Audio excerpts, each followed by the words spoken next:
Iran announced the executions of 2 more men on Monday. The 2 were convicted over their role in anti-government unrest earlier this year, accused of setting fire to a mosque and clashing with security forces. Now, their deaths come in the middle of a broader government crackdown that has accelerated since the outbreak of war in February. Human rights groups are warning that Tehran is using wartime conditions as an excuse to fast-track trials, to silence dissent and carry out political executions. So how does conflict change the way authoritarian governments wield power? And what does this latest wave of executions tell us about the state of the Islamic Republic? I'm going to put those questions to Mahmood Amiry-Moghaddam. He is a Norwegian-Iranian neuroscientist and a human rights advocate and the director of an NGO called Iran Human Rights. And Mahmood, thank you so much for joining us here. Now, right after the US-Israeli attacks on Iran in February, the Iranian government declared what amounts to a national emergency. Can you tell us how the conflict changed the scale and the intensity of political repression inside Iran, and also what narratives the authorities are using to justify this crackdown? Thank you for having me here. Well, you see, I think that the way we feel this repression, and it's more evident, I think, to the most of the world, is the number of execution of political prisoners, like protesters, the 2 that you mentioned this morning. They are the 17th and 18th protesters to be executed since 18th of March.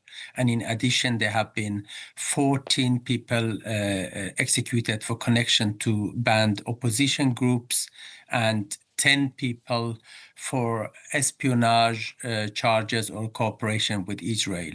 Such a high number of what we call political executions in such a short time is unprecedented, at least in the last 2 or 3 decades. So what we see is that the political cost of these executions and the repression is much lower than it used to be. We all remember the Woman Life Freedom protests. Each time Iranian authorities wanted to execute a protester, there were international condemnations, outrage, and the political cost was very high. In 1 year, Iranian authorities managed to execute 8 protesters of Woman Life Freedom movement. Now, just in a little bit more than 2 months, we already have 18 executions of protesters alone. So these lack of political cost, the lack of attention of the international community is one of the reasons why Iranian authorities, they feel they can escalate repression without any political cost, and that's what they are doing. That is obviously an extraordinary acceleration. Let's talk for a moment about the situation within Iran, what the Iranian authorities are doing, including the fact that they imposed an internet blackout. That was on the 28th of February. Now, the internet was restored in late May. There are still some restrictions. But tell us about how that blackout was enforced and what impact it had on ordinary Iranians' ability to communicate, to organize, to access information.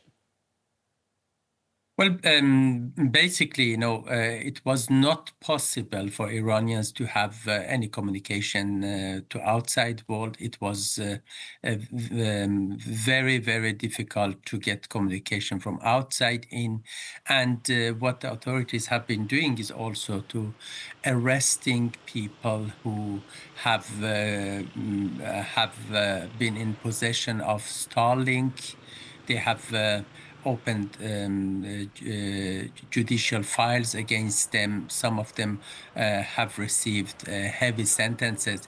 One of the people who was executed last week what he had done was to send pictures and videos to one of the satellite TV stations outside Iran.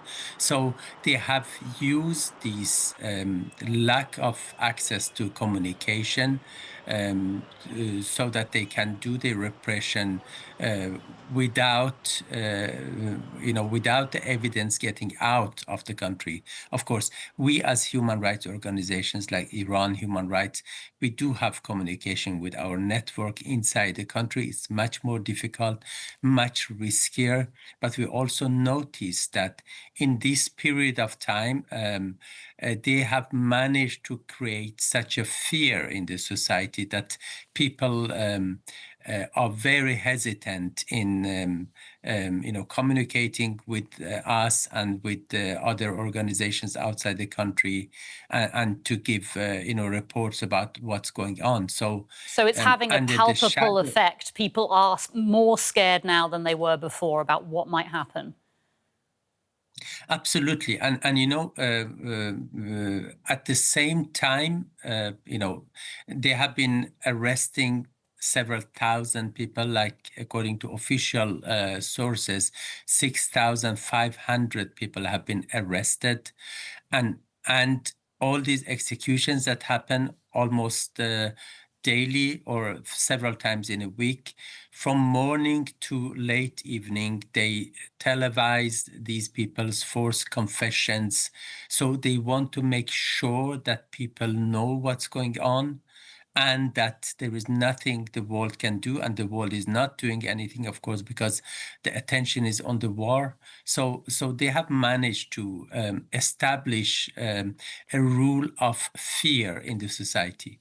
I was wondering whether we might now start seeing photos or footage that people have taken while the internet blackout was happening, whether we might see those kind of things now emerging. But from what you're saying, that seems unlikely, given how people are feeling now.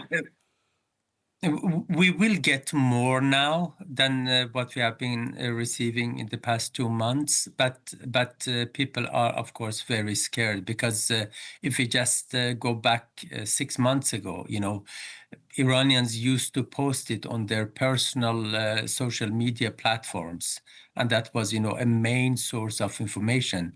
Now they don't do it anymore, because once they do it, they get arrested and threatened, and when people at the same time hear that there are others who are being executed or sentenced to death, of course, it sends a very strong message to people.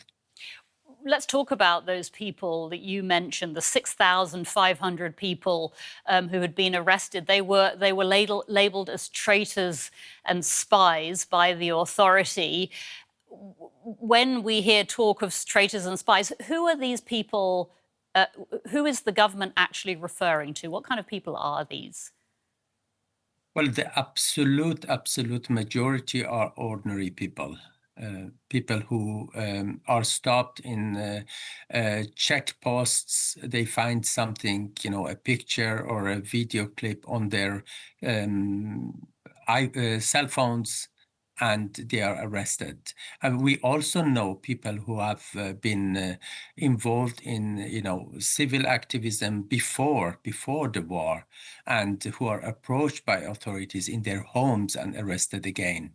So majority of them, absolute majority, are ordinary people. There are some activists, and of course, anyone who the authorities believe might think of mobilizing or being involved in a protest in the future. They are also targets, because the aim of these arrests is to prevent new protests from happening, because Iranian authorities, they are not capable of solving people's daily problems. It's highly incompetent and a corrupt regime. So they have nothing else to offer. The only way they can hold on to power is by creating this fear. And that's what they are doing. And these arrests, the sentencing, they're all being carried out at a remarkable speed, aren't they? What justification are the authorities given for these accelerated proceedings? And what does all of this mean for due process, for the rights of the accused? Well, in Iran, we don't have an independent judiciary. So the judiciary has always been the proxy of the regime, part of the oppressive system. However, in particular, in last autumn, after the 12 Days War, they managed to pass a bill that allows them to both intensify the sentences and also to the revolutionary courts to work much faster, to fast track these processes. So while there is no due process and most of these sentences are issued based on forced confessions, but on the paper they are following the law that they passed right before the bigger war, in between the two wars.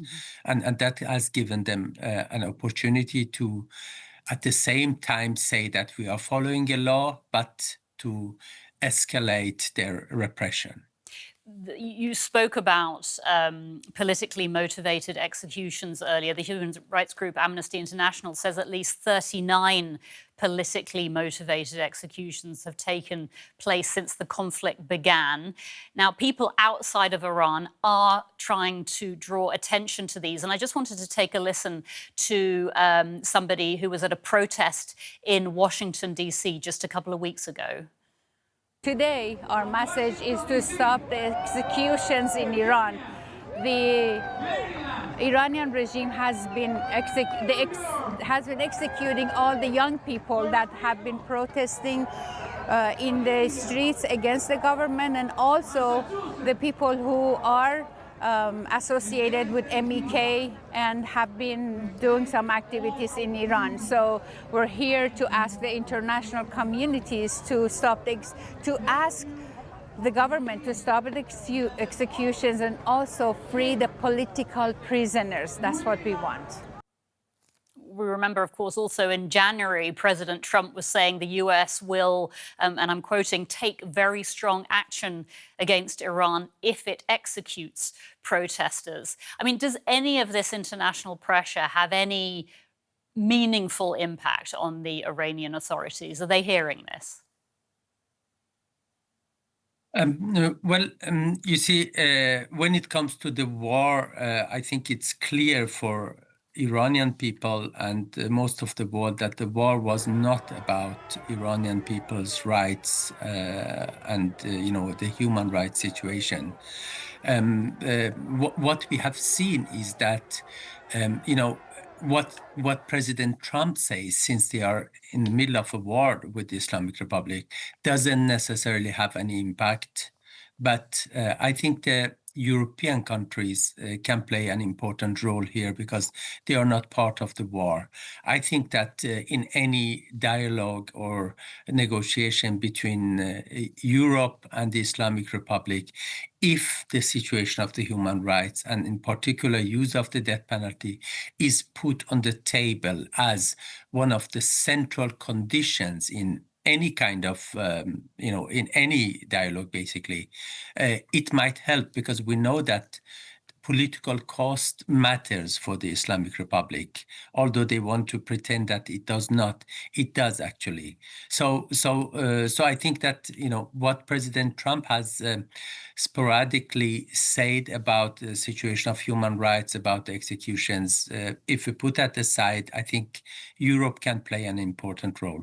So just to clarify, you're saying that Europe can have an impact on the authorities in Iran, and they could do something to slow this crackdown, to raise the cost of the abuses that we're seeing? Absolutely, because sooner or later the Islamic Republic wants to at least get closer to a normal relation with European countries, and I think that's the opportunity we have. If a stop in use of the death penalty, stop in these executions, and release of human rights defenders and all other political prisoners are put as a condition, it will help. You know, the few times in the last 30 years that the Islamic Republic has done anything, has done any move in the right direction when it comes to human rights, it has been because of international pressure, in particular from European countries. But that must be, you know, a main condition. I think right now all the focus has been on getting an agreement, you know, in the war, opening the Strait of Hormuz. But I think that situation of human rights, and in particular these executions, they have been completely overshadowed.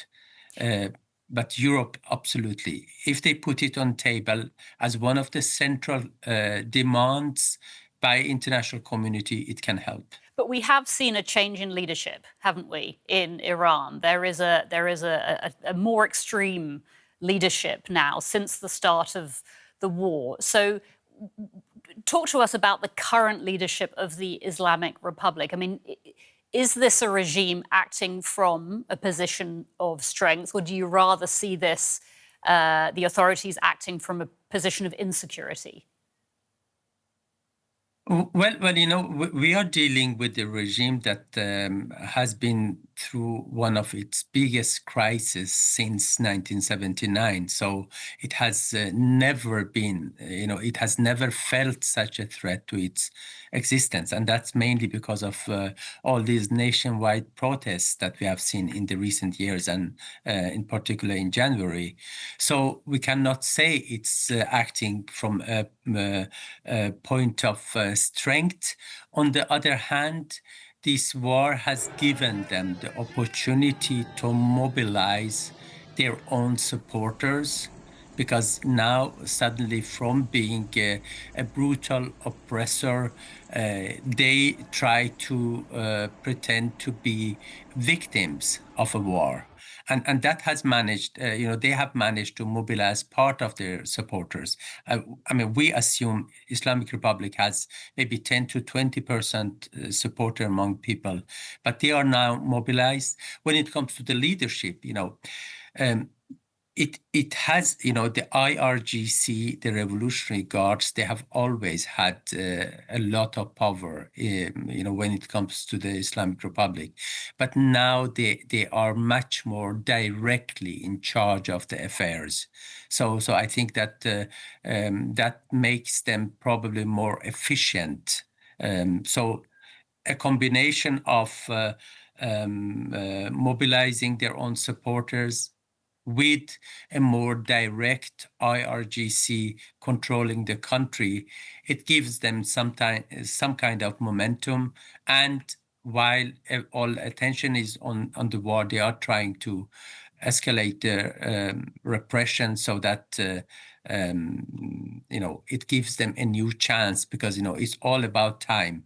Sooner or later, when the war is over, they know that people who are not satisfied, even those who are not politically active, you know, there is unemployment, there is inflation. It has never been like this. So they will come out, and what they are trying to do is to prevent that from happening by creating this rule of fear. Mahmood Amiry-Moghaddam, Director of the NGO Iran Human Rights, thank you so much for joining us. Thank you. So what do you think? Has this conflict strengthened the regime in Tehran, or can pressure from the outside help stop the wave of executions in Iran? Let us know your thoughts in the comments. I'm Anja Kueppers-McKinnon. Thanks so much for joining us.